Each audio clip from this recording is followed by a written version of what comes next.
A picture is worth 1,000 words. But what happens when a single selfie tells a story of 1,000 betrayals? For Charlotte. Cole. 7 months pregnant and tethered to a hospital bed. A picture was not a memory. It was a detonation. While her heart and the heart of her unborn child were being carefully monitored by machines, her millionaire husband Harrison was broadcasting his own version of paradise. He posted a smiling selfie from a tropical island, his arm wrapped tightly around his mistress. This isn't just a story of infidelity. It's a story of how one woman, pushed to the absolute brink, discovered that the end of a fairy tale was the beginning of her power. The world. For Charlotte. Charlie Peterson. Cole had shrunk to the size of a private room at Lenox Hill Hospital. It was a world measured in beeps and drips. The steady, rhythmic pulse of the fetal heart monitor was her symphony, the only song that mattered. The antiseptic scent of clean linen and disinfectant had replaced the familiar fragrance of the white roses Harrison used to fill their Manhattan penthouse with. Her view was not of Central Park, but of a beige wall and the IV stand that was her constant silent companion. At 34, Charlie should have been celebrating the final trimester of a long-awaited pregnancy. She should have been debating nursery colors and putting the finishing touches on the room that overlooked the city skyline. Instead, she was a prisoner of preeclampsia, a diagnosis that had descended like a thunderclap a week earlier. Her blood pressure, a silent, menacing traitor, had skyrocketed, forcing her into immediate, indefinite hospitalization. "Everything is stable," Charlotte, Dr. Aris Manning, had said that morning, his voice a calm port in her storm of anxiety. "Your numbers are holding steady, and the baby, well, she's a fighter. Her heartbeat is strong." She clung to those words, stable, strong fighter. They were her mantras. She would lie for hours, one hand resting on the taut skin of her belly, tracing patterns and whispering to the little life within. "We're okay, little one," she'd murmur. "Just a little longer. We just have to be strong." Her husband, Harrison Cole, the brilliant and devastatingly handsome founder of Nexus Data Solutions, was supposed to be in Zurich. "A crucial last-minute deal, sweetheart," he'd said, his voice laced with manufactured regret over the phone. "The kind of thing that sets us up for the next decade. I hate leaving you, especially now. I'll be back before you can even miss me." She'd believed him, of course. Harrison's work was demanding his world, a whirlwind of international flights, high-stakes negotiations, and disruptive technology. She had long ago accepted that she was the anchor to his rocket ship. He provided the spectacular life. She provided the home, the warmth, the love that grounded him. It had always been their dynamic. That afternoon, the New York sky outside was a dreary, indecisive gray. Her best friend, Nina Rodriguez, swept into the room, bringing with her the scent of rain and real-world coffee. Nina, a fiercely brilliant family law attorney with eyes that missed nothing, was Charlie's opposite and her rock. Where Charlie was gentle and trusting, Nina was sharp and skeptical. "How's my favorite incubator and her little tenant doing?" Nina asked, dropping a kiss on Charlie's forehead and placing a bag of contraband, a sourdough pretzel, on the bedside table. "We're stable." Charlie smiled, the word tasting like a small victory. "The fighter is kicking up a storm. I think she's protesting the hospital food." "Can't say I blame her." Nina laughed, pulling up a chair. She began her usual ritual of filling Charlie in on the outside world, a vibrant tapestry of office gossip, political news, and celebrity nonsense that felt 1,000,000 miles away. As she talked, she scrolled idly through her phone, her thumb flicking across the screen. Charlie watched her friend, a wave of gratitude washing over her. Nina had been her staunchest defender, her fiercest advocate since the moment the doctor had uttered the words, "high risk." She'd been the one to pack Charlie's hospital bag, the one who ran interference with Harrison's overbearing mother, the one who now sat with her for hours, demanding nothing but her presence. Suddenly, Nina's thumb stopped. Her face, usually so animated, froze. The easy smile evaporated, replaced by a mask of disbelief, then a flicker of pure, unadulterated fury. "Nina." "What is it?"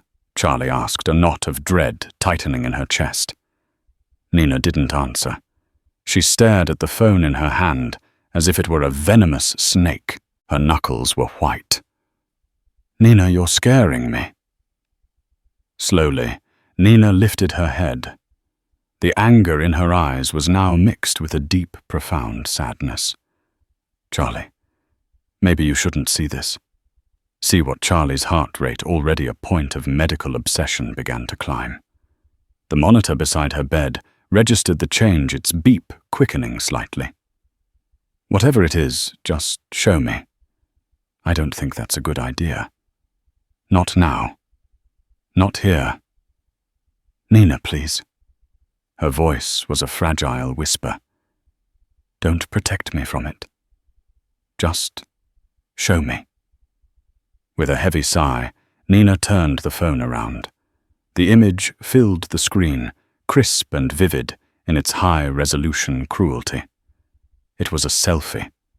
The background was a postcard of tropical perfection, turquoise water, blindingly white sand, a thatched roof cabana. In the foreground was Harrison. He was tanned, relaxed, and smiling the kind of easy, carefree smile she hadn't seen on his face in months. His arm was wrapped around a woman, a young, stunningly beautiful woman with sun-streaked blonde hair and the kind of sculpted body that belonged on the cover of a magazine. She was wearing a tiny bikini, her head tilted towards Harrison's, her own smile triumphant. Charlie's mind struggled to process the details. Harrison wasn't in Zurich. He wasn't in a sterile boardroom closing a deal. He was on a beach with her. Kendra Lowell, an influencer, a name she'd seen pop up in comments on Harrison's corporate posts, always with a fire emoji or a fawning compliment. She'd once asked Harrison who she was. "Oh, just a brand ambassador we use sometimes," he'd said dismissively. "You know, social media stuff." The caption on the photo posted just 1 hour ago from Kendra's public account was a single word: paradise. The air left Charlie's lungs in a silent whoosh. The beige hospital room seemed to tilt on its axis. The rhythmic beeping of the monitor beside her became a frantic, high-pitched alarm, a shrieking siren that mirrored the chaos exploding in her mind. Charlotte. Nina's voice was sharp, cutting through the fog. She lunged for the nurse call button, her eyes darting from Charlie's ashen face to the frantic numbers on the heart monitor. Charlie couldn't speak. The betrayal was a physical thing, a shard of ice lodging itself in her heart. It wasn't just the affair. It was the audacity, the cruelty, the sheer breathtaking disregard for her and their unborn child. While she lay here, her body a battleground, terrified for the life she was carrying, he was in paradise. He had built his paradise on the ruins of their life, and then he'd had the gall to post a picture. A nurse burst into the room, her eyes wide as she took in the scene, the screaming monitor, Charlie's ghostly pale face, Nina's panicked expression. "What happened?" The nurse demanded, her hands already moving, checking Charlie's IV reading the monitor. But Charlie could only stare at the phone which Nina had dropped onto the bed. The image was still there. Harrison's smile, Kendra's triumph. A single hot tear escaped her eye and traced a path down her temple. It was followed by another and another. They weren't tears of sadness. They were tears of rage. The kind of rage that burns away everything, the love, the trust, the shared history, until nothing is left but the cold, hard truth. The nurse was speaking to her, her voice urgent. "Charlotte, I need you to take deep breaths for me. Can you do that? Breathe with me."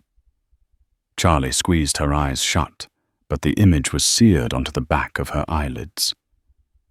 Paradise. He had called it paradise. She took a shaky breath, then another. The beeping of the monitor began to slow, reluctantly retreating from its frantic peak. The storm inside her, however, was just beginning to gather force. In the sterile quiet of that hospital room, surrounded by the machinery, meant to keep her and her baby alive. Charlotte Cole made a silent vow. He had shown her his paradise. She would show him her hell. The immediate aftermath was a blur of medical efficiency.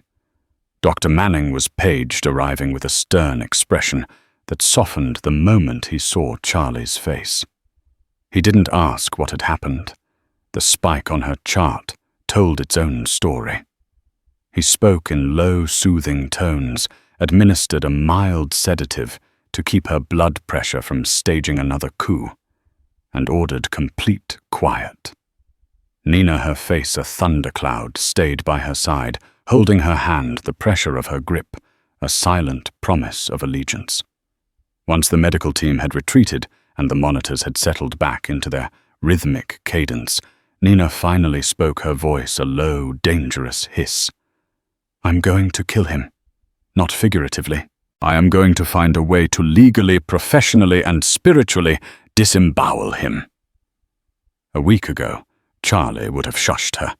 She would have defended Harrison, made excuses. Now she just nodded, a slow, deliberate movement. The sedative had blanketed her panic, leaving behind a crystalline, chilling clarity. The grief was still there, a massive, gaping wound. But something else was growing in its place, resolve. "Not yet," Charlie whispered, her voice hoarse. "First we gather our ammunition." Nina's eyes, so often filled with fiery passion, now gleamed with cold, calculating intelligence. This was the Nina she was in the courtroom, the one who dismantled witnesses and eviscerated opposing arguments. "Okay," she said, her tone shifting from furious friend to strategic counsel. "Okay, Charlie. What do we do first?" "My phone," Charlie said. "He'll call. He's arrogant, but he's not stupid. He'll know someone would have shown me. He'll call to lie." As if summoned, her phone, lying on the bedside table, lit up with a picture of Harrison. "Husband," the screen declared in stark block letters. Nina reached for it. "Let me—" "No." Charlie said, her voice surprisingly firm. She took the phone, put it on speaker, and record it. Nina's eyebrows shot up in approval. She quickly tapped the screen, activating the recording app and the speakerphone. Charlie took a deep, fortifying breath and answered. "Charlie, honey." "Thank God." Harrison's voice was a slick balm of concern. "I've been trying you. Nina just sent me a crazy text." "Are you okay? Is the baby okay?" Charlie remained silent, letting his empty words hang in the sterile air. "Sweetheart, talk to me. What's going on?" "Where are you, Harrison?" she asked. Her voice was flat, devoid of the warmth he was used to. There was a fractional pause. Zurich, of course. I told you. The deal is, it's getting complicated. We've been in lockdown at the hotel conference center for 2 days straight. The lie was so bald, so effortless, it was almost impressive. Charlie glanced at Nina, whose expression was murderous. That's funny, Charlie said, her voice dangerously calm. Because the internet seems to think you're in the Maldives. Another pause, this one longer. She could almost hear the gears turning in his head, the frantic search for a new narrative. The Maldives. What are you talking about? That's insane. Is it? Charlie pressed on. Then who is Kendra Lowell, and why did she post a picture of you an hour ago looking very relaxed on a beach that doesn't look much like the Swiss Alps? Kendra. He feigned confusion, but the undercurrent of panic was unmistakable. Oh, God. Charlie, you can't believe that. That's an old picture from a marketing campaign last year. She's unstable. She's been trying to cause trouble. This is what I've been dealing with. It's a shakedown. She's trying to extort the company. That's why the trip is so sensitive. Please, honey, you know me. You have to believe me. It was a masterclass in gaslighting. He was painting himself as the victim, Kendra, as the unstable stalker, and her as the hysterical hormonal wife. He was insulting her intelligence while pretending to soothe her. So you're telling me Charlie said each word, a chip of ice, that you are in Zurich right now in a business meeting? Yes, absolutely. I can have my assistant send you my itinerary. It's a mess, Charlie. A complete mess. Don't bother, she said. I have all the confirmation I need. Stay in Zurich, or the Maldives, or wherever the hell you are. Don't come here. Don't call me again. We will talk when I'm ready. And Harrison. Yes, sweetheart. His voice was hopeful, thinking his lies had landed. You'll want to get a lawyer. A very, very good one. She hung up. The silence that followed was profound.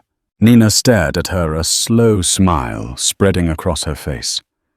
That she said was the most magnificent thing I have ever witnessed. He thinks I'm a fool, Charlie said, her hands trembling slightly, not from weakness, but from adrenaline. He has always underestimated me. He thinks I'm just the gentle, art-loving girl he married, the quiet, supportive wife. He forgot that my father was a union negotiator who went up against steel companies. I grew up at a poker table of lies and bluffs. He damn well forgot. Nina agreed, her mind already racing. Okay, we need the best, not just good. We need a shark. We need Brenda Walsh. Brenda Walsh was a legend in New York matrimonial law. She was a silver-haired, Armani-clad predator who was rumored to floss with the shredded prenups of billionaires. She was exorbitantly expensive and notoriously selective about her clients. She won't take my case, Charlie said, the first flicker of doubt appearing. We have a prenup. A very tight one, drafted by Harrison's pack of corporate wolves. Let me worry about Brenda, Nina said, already pulling up her contacts. Your job is to rest. Keep that fighter safe and get angry. Let the anger be your fuel. Harrison Cole just lit a match, Charlie. We're going to use it to burn his whole damn empire to the ground. 2 days later, Nina orchestrated a meeting. Brenda Walsh did not make hospital visits, so they met via a secure video conference projected onto the large television in Charlie's private room. Brenda appeared on screen, her office a minimalist expanse of glass and steel overlooking the city. She looked formidable, impatient, and unimpressed. Miss Peterson, Cole. Brenda began her voice crisp. Nina has given me the broad strokes. A philandering husband, a high-risk pregnancy, a very public indiscretion, and she tells me an ironclad prenuptial agreement. Yes, Charlie said, her voice clear and steady. She had prepared for this, refusing any sedatives that might dull her mind. A prenup which I'm sure waives your rights to any and all appreciation of his primary asset, Nexus Data Solutions. It likely provides you with a lump sum payment, a pittance relative to his net worth, and a few years of alimony. Am I close? Almost exact, Charlie confirmed. Brenda Walsh leaned back, her expression unchanging. Then, with all due respect, why are we talking? Your friend is an excellent attorney, but even she can't tear up a contract that was signed with full disclosure and independent counsel, which I presume you had. I did, Charlie said. But the prenup was predicated on a marriage of good faith. Harrison's actions aren't just infidelity. They're a pattern of deception that goes far beyond the personal. I believe his deception extends to his business. This got Brenda's attention. She leaned forward slightly. Go on. Harrison is meticulous. He's a data analyst. He believes everything can be quantified, managed and hidden in plain sight. For the past year, he's become increasingly secretive about Nexus's finances. He calls it proprietary security, but it feels different. He set up a series of shell corporations for tax efficiency, he said. He's been traveling more to places like the Cayman Islands and Cyprus, places known for discreet banking. Nina chimed in. The photo, Miss Walsh.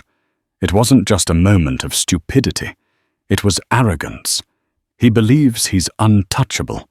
A man who believes he's untouchable is a man who gets sloppy. Brenda Walsh was silent for a long moment, her shrewd eyes studying Charlie through the screen. She was assessing her, not as a victim, but as a potential asset. The phone call you recorded, Brenda said. The one where he lied about being in Zurich. Send it to me. Along with the names of those shell corporations you mentioned. Any and all details you can recall. Account numbers, access codes you might have inadvertently seen names of financial advisors. Anything. I have a list, Charlie said simply. I started keeping it 6 months ago. It just felt wrong. A ghost of a smile touched Brenda Walsh's lips. It was a terrifying sight. Ms. Peterson Cole, she said, her voice now holding a new tone, one of keen interest. It seems your husband made 2 critical errors. The first was betraying you. The second, as you so rightly pointed out, was underestimating you. I'll have my retainer agreement sent over within the hour. Get some rest. The real work is about to begin. The video call ended, leaving Charlie and Nina in the quiet room. The beeping of the monitor was once again a steady, reassuring rhythm. It was the sound of a heart, 2 hearts. And now it was the sound of a battle drum. Meanwhile, thousands of miles away, Harrison Cole was discovering that paradise had a price. The selfie intended as a power move by Kendra to force his hand had gone viral. It wasn't just on gossip blogs anymore. It was on financial news sites. Nexus Data CEO Harrison Cole. Parties in Maldives while company stock stumbles. His phone was exploding with calls from his board members, his PR team, and his furious father. He had cut Kendra loose, telling her to lay low, promising her money and a quiet exit. But Kendra Lowell was not a quiet person. She too felt betrayed. She had been a pawn in his game, and her picture was now plastered everywhere, labeling her a home wrecker. She was being shredded online, her influencer career nosediving. Harrison had underestimated her as well. He finally got through to his lead board member, Gideon Shaw, a man whose ambition was matched only by his resentment of Harrison's success. "Gideon, I can explain." Harrison started, his voice strained. "Can you?" Harry Gideon's voice was cold steel.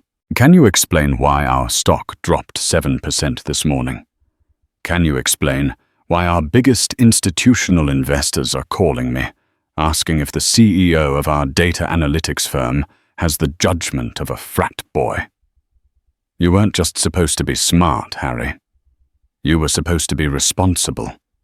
This little vacation of yours might cost us the Kepler acquisition." Harrison's blood ran cold. The Kepler deal was everything. It was the future of Nexus. "It's under control, Gideon." It was a mistake. It was more than a mistake, Gideon said, and his voice dropped to a conspiratorial whisper. It was an opening. "People are looking at you now, Harry. Really looking. And when people start looking, they tend to find things." The line went dead. Harrison stared at his phone, the tropical breeze suddenly feeling chilly. He was no longer in paradise.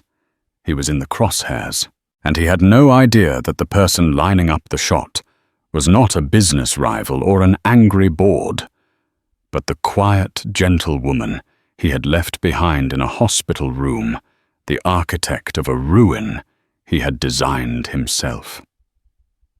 The days that followed the video conference with Brenda Walsh were a study in contrasts. Inside room 8112, a quiet, formidable war room was taking shape. Outside in the world of high finance and social media, Harrison Cole's carefully constructed universe was beginning to fracture.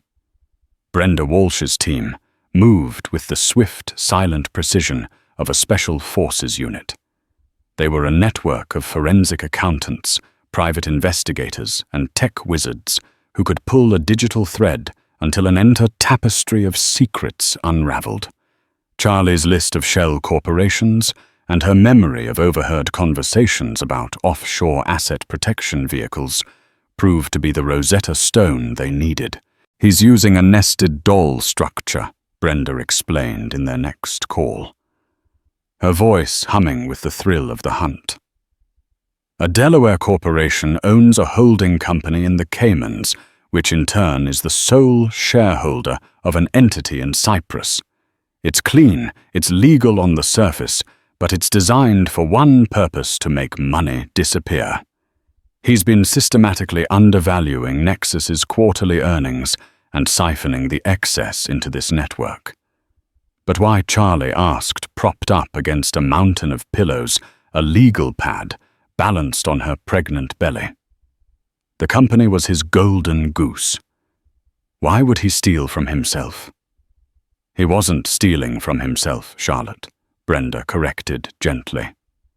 "He was stealing from the company, and by extension from his shareholders, and under the terms of your marital agreement from you. Any wealth hidden before a divorce filing is considered concealed marital assets. Your prenup protects his company." "Yes, but it doesn't protect him from fraud." It was a stunning revelation.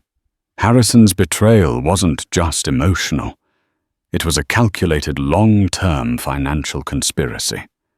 He hadn't just been planning a vacation with his mistress. He'd been planning an escape route, lining a new nest with money that wasn't entirely his. While Brenda's team dug into the financial muck, Nina focused on the personal front.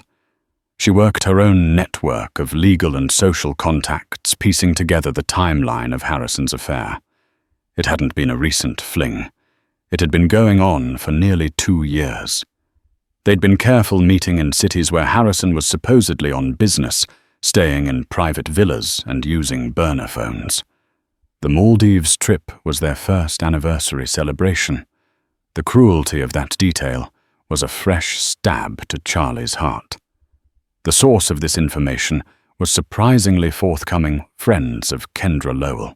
The influencer, now facing the full wrath of public scorn and a silent, unreturning Harrison, was no longer protecting him.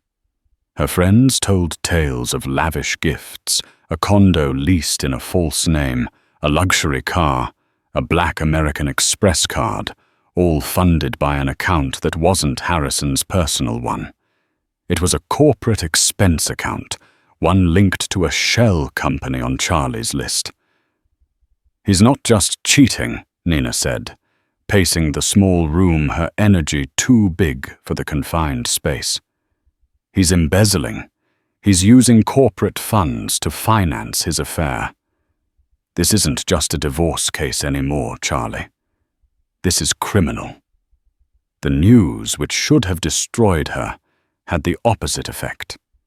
It solidified her resolve, transforming her pain into a cold, hard weapon. Every new piece of information was another stone in the catapult she was building. The stress, however, was a silent poison. One evening, as she was reviewing a document from Brenda's team, a sharp, searing pain shot across her abdomen. It was followed by another, stronger this time. The world narrowed to a pinprick of agony, and the steady beep of the monitor dissolved into a high, terrifying whine. She fumbled for the call button, her vision blurring at the edges. Nurses and doctors flooded the room in a controlled panic. Voices swirled around her. "Fetal distress. BP is 190 over 120. Prep the OR." Through the haze of pain and fear, Charlie had only one thought. "It's too soon. Please, not yet." The last thing she remembered was Dr. Manning's face etched with concern as they wheeled her down the brightly lit corridor. "We have to take her now, Charlotte," he said, his voice a lifeline in the chaos. "The baby. We have to get her out now." Word of the emergency reached Harrison through his mother, who had been stonewalled by Nina, but had a friend on the hospital's board of trustees. Consumed by a cocktail of genuine fear and a desperate need to control the narrative, he booked the first flight out of the Maldives. He landed at JFK, 22 hours later, unshaven and exhausted, and raced to the hospital rehearsing his speech of contrition and concern. He strode into the maternity ward, expecting to find a distraught family waiting for his leadership. Instead, he found Nina Rodriguez, standing outside Charlie's room, like a sentinel. "Nina," he said, trying to project an air of authority. "How is she? How's the baby?" "They wouldn't tell me anything." Nina looked at him, her expression one of utter contempt. "You are not welcome here, Harrison. Don't be ridiculous. That's my wife and my child in there. I have every right to see them. You abdicated your rights when you chose to lie, cheat, and abandon her when she needed you most." Nina said, her voice dangerously low. "Your presence here is detrimental to her health." Dr. Manning agrees. "So you will turn around and you will leave." "I'm not going anywhere," he snarled, trying to push past her. Nina didn't move. "Security," she called out, her voice ringing down the quiet hall. Two burly hospital security guards appeared almost instantly.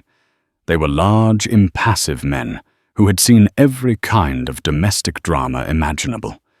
"This man is trespassing and causing distress to a patient in critical care," Nina stated calmly. "Please escort him out." Harrison stared, dumbfounded. "You can't be serious," he sputtered, looking at the guards. "I'm her husband." "Sir," the first guard said, his voice polite but unyielding, "we're going to have to ask you to leave. You can take it up with hospital administration tomorrow." Humiliation washed over him, hot and potent. Heads were poking out of doorways. Nurses were watching, whispering. The great Harrison Cole, the master of the universe, was being publicly ejected from a hospital. Defeated, he turned his shoulders, slumped. As he was escorted towards the elevators, he saw Gideon Shaw standing at the far end of the hall.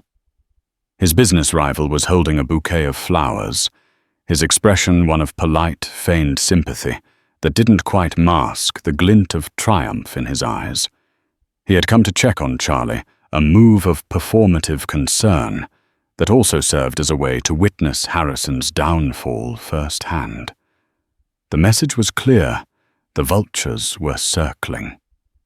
Back in the recovery room, Charlie was slowly emerging from the fog of anesthesia. The sharp pains were gone, replaced by a dull ache.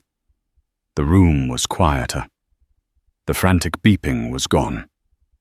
A nurse was checking her vitals, her smile warm and genuine. "Welcome back, Mama," the nurse said softly. "There's someone who's been very eager to meet you." She gestured to a small, clear bassinet beside the bed. Charlie pushed herself up, her heart pounding with a new kind of fear, a hopeful fear. And there she was, a tiny, perfect human being swaddled in a pink and white blanket. She had a dusting of dark hair and a face so new it seemed ancient. She was small, so incredibly small, but she was breathing. She was real. Tears streamed down Charlie's face as they placed the baby in her arms. The infant, weighing just 4 pounds, felt as light as a whisper, yet as substantial as the entire world. She had survived. They had both survived.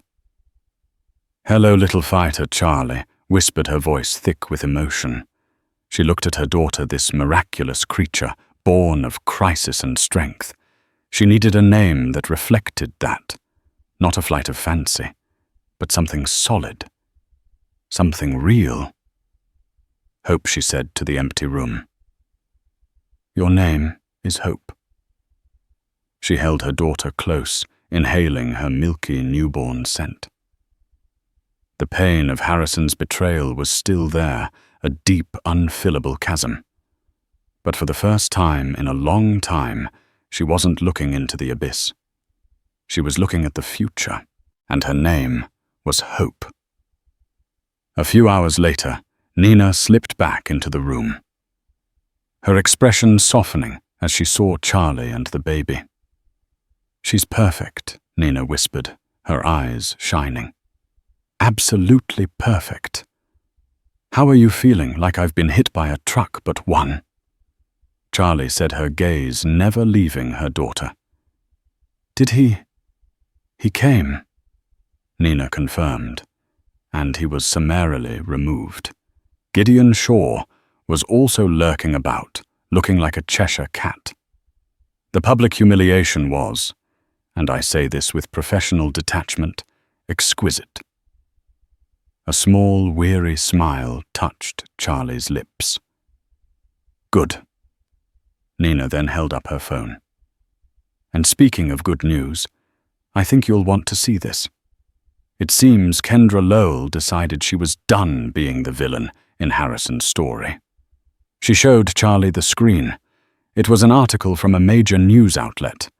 The headline read, "Exclusive influencer Kendra Lowell provides emails, texts in Harrison Cole scandal." "I was a pawn in his game," she says. The article detailed Kendra's side of the story, complete with screenshots of texts from Harrison promising her a future, and most damningly copies of wire transfer confirmations from the very same Cypriot shell company Brenda Walsh's team had been investigating. He had promised Kendra a startup fund for her own lifestyle brand as a parting gift. He had put it in writing. He had used stolen money to do it. And he had given her the evidence. "It's the nail in the coffin," Charlie Nina said, her voice filled with awe. He didn't just use corporate funds to pay for hotels and gifts. He attempted to transfer a significant sum, 7 figures, to his mistress as a payoff. It's wire fraud, embezzlement, and a breach of his fiduciary duty to the company. Brenda's team has already been in touch with Kendra's new lawyer. They're cooperating. Charlie looked from the news article to the tiny, sleeping baby in her arms. Harrison hadn't just built a foundation of lies in his marriage. He had built his entire empire on one. And now the cracks were showing spreading, and the whole rotten structure was about to come crashing down. The birth of Hope was a tectonic shift, a recalibration of Charlie's entire universe. The jagged edges of her grief and rage had not disappeared, but had been honed and focused by the gravity of motherhood. Her purpose was now singular and fierce, to shield her daughter from the fallout of Harrison's choices, and to construct a future on a foundation of truth and strength. The fight was no longer about retribution for herself. It was about securing a clean, untainted legacy for Hope. The legal and professional battles that ensued were not the protracted, messy wars of attrition Harrison had anticipated. They were a blitzkrieg, a swift and systematic demolition executed with the chilling precision of a team that had already declared victory. The first and perhaps most devastating blow landed not in a court of law, but in the gleaming glass-walled boardroom of Nexus Data Solutions. Harrison sat in the sterile conference room of his lawyer's midtown office, a knot of cold dread tightening in his stomach. He had dialed into the emergency board meeting, projecting an aura of beleaguered confidence, prepared to dismiss the entire affair as a personal matter, a regrettable but ultimately irrelevant indiscretion. He believed with the unshakable arrogance that had defined his life that his value to the company was non-negotiable. He was wrong. Gideon Shaw, his face a grim mask of corporate solemnity that barely concealed his predatory glee, took control of the meeting. Harrison watched impotent as his life's work was used as evidence against him. Gideon didn't just speak of rumors. He presented a methodical, damning slideshow. There on the screen for the entire board to see were Harrison's secrets quantified and catalogued like specimens. Encrypted emails to Kendra stripped of their code and laid bare. Scans of wire transfer authorizations bearing his digital signature moving funds from Nexus accounts to the Cypriot Shell Company. A detailed flowchart created by Brenda Walsh's forensic team, showing exactly how he had siphoned profits, a river of stolen cash, flowing away from the company and into his private ocean of deceit. Harrison felt the blood drain from his face. This wasn't an accusation. It was an autopsy of his hubris. The numbers, the data, his own language had been turned against him. He saw the faces of the board members on his screen, men and women who had once celebrated his genius. He searched for an ally, a flicker of doubt, a trace of loyalty. He found none. He saw only the cold, hard calculus of risk mitigation. They weren't judging his affair. They were judging his catastrophic lack of judgment, his liability. His actions represent a profound breach of fiduciary duty and expose this company to significant legal and financial peril. Gideon concluded, his voice resonating with the unctuous authority of a man seizing power. The damage to our brand is already substantial. We must act decisively to protect our shareholders and our future. I call for a vote on the motion to remove Harrison Cole from his positions as CEO and chairman of the board, effective immediately. This is absurd, Harrison finally choked out, his voice thin and reedy. You can't. I am this company. Gideon didn't even grant him a direct response. The vote he repeated firmly. One by one the names were called. I. Each vote was a nail being hammered into his coffin. He watched as the empire he had built, the entity that was synonymous with his name, was surgically excised from him. In the space of 15 minutes, his identity was stripped away. The video call ended with a sterile click, leaving Harrison staring at the reflection of his own ashen face on the blank monitor. The profound silence of the lawyer's office pressed in on him, more deafening than any shout, filled with the vast, echoing emptiness of all he had just lost. The second blow was the divorce settlement. While Harrison was still reeling from his professional execution, Brenda Walsh moved in for the final checkmate. The process took place over a series of video calls which Charlie took from the nursery of the penthouse. She would sit in a comfortable rocking chair, Hope sleeping peacefully against her chest, and listen as Brenda systematically dismantled Harrison's life. For Charlie, it was a surreal experience. She wasn't motivated by avarice or even revenge. As she watched Brenda Walsh calmly dictate terms to Harrison's increasingly pale and defeated legal team, she felt a quiet, profound sense of validation. It was about taking back the power. For years, Harrison's wealth had been his shield and his sword the source of his control. Now she was watching that power being unmade, its fraudulent foundations exposed to the light. The money wasn't a prize. It was a tool. It was the means to build the Hope Foundation. It was the guarantee that her daughter would never, ever be dependent on the whims of an unreliable man. It was security, forged in the fires of betrayal. Brenda Walsh was magnificent. She rendered the ironclad prenup a worthless piece of paper, arguing convincingly that it was nullified by Harrison's extensive financial fraud. She didn't just go after his declared worth. She went after the hidden empire, the laundered millions her team had so expertly traced. Facing SEC investigations and the very real threat of criminal charges for wire fraud and embezzlement, Harrison had no leverage. He was cornered, his only option to capitulate completely, to avoid a future in a federal prison. The final agreement was a testament to his ruin. Charlie was awarded the Manhattan penthouse, its mortgage and title cleared. A trust of staggering proportions was established for Hope, managed by an independent trustee, ensuring her a lifetime of security.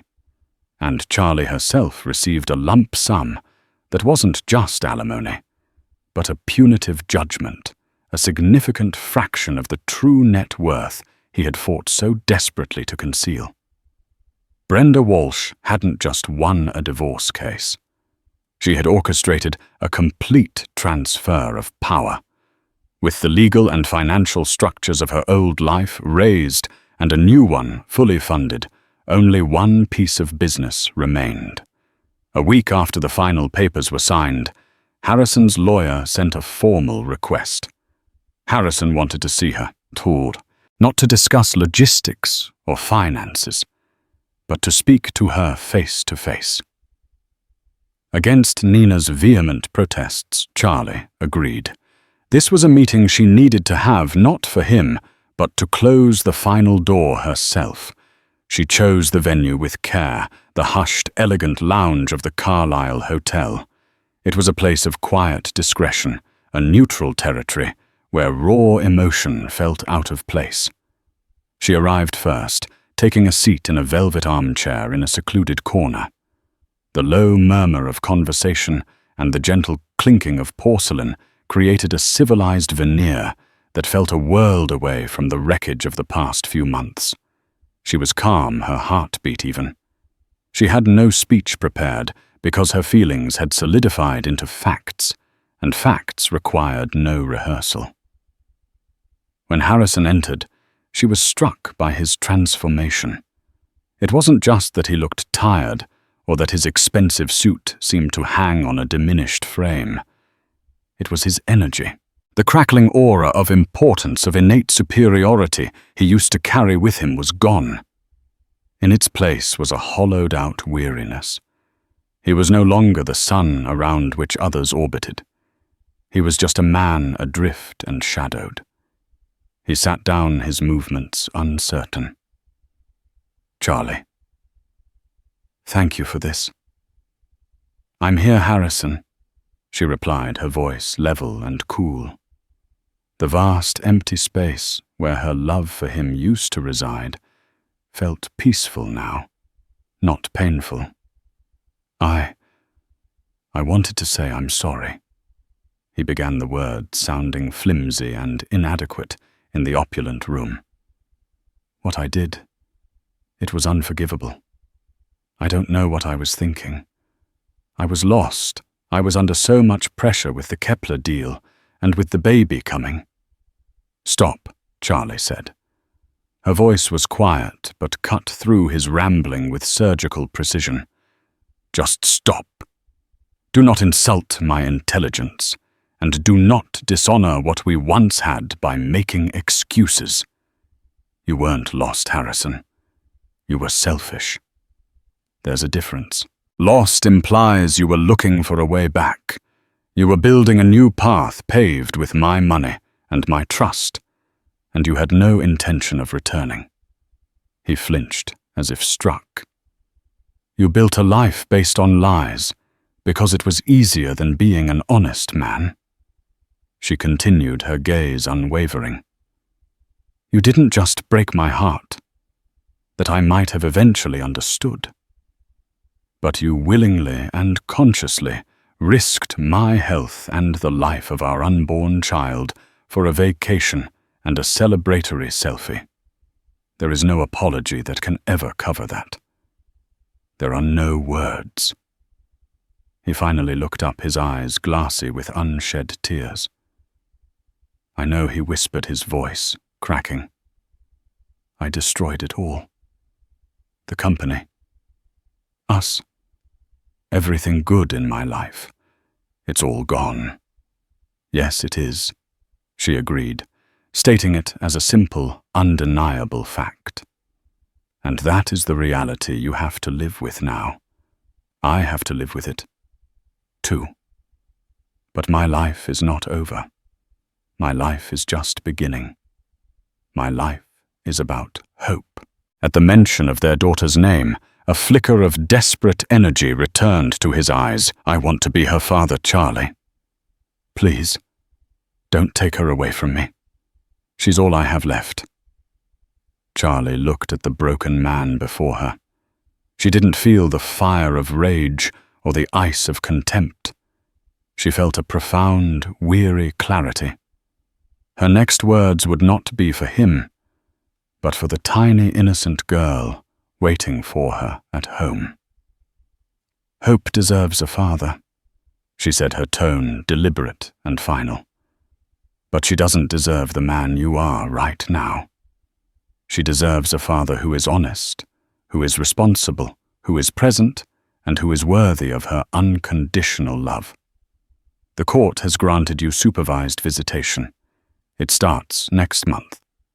You will follow every order to the letter. You will attend every therapy session. You will do the work. You will prove over the course of years, not weeks, that you are capable of becoming that man. Maybe you can. Maybe you can't. But you will not get a shortcut into her life because you are lonely. You will not get a pass because you are sorry. You will earn it. And if you ever for a single second disappoint her, lie to her, or cause her pain, I will use every resource I have to ensure you never see her again. Do you understand me?" A tear finally escaped his eye and tracked a slow, miserable path down his cheek. He couldn't speak. He just nodded, a jerky, defeated motion. "Good," Charlie said. She placed her napkin on the table, the gesture as final as a judge's gavel. She stood, her posture erect, her composure absolute. "Goodbye, Harrison." She turned and walked out of the lounge without a single backward glance. With each step she felt a weight she hadn't even realized she was still carrying lift from her shoulders. She pushed open the heavy hotel doors and stepped out onto the sun-drenched street, breathing in the city air. It felt like the first clean breath she'd taken in years. She was leaving the ruins behind, walking toward the light, and heading home to her future. Epilogue 1 year later. The penthouse, once a monument to Harrison's ego, was transformed.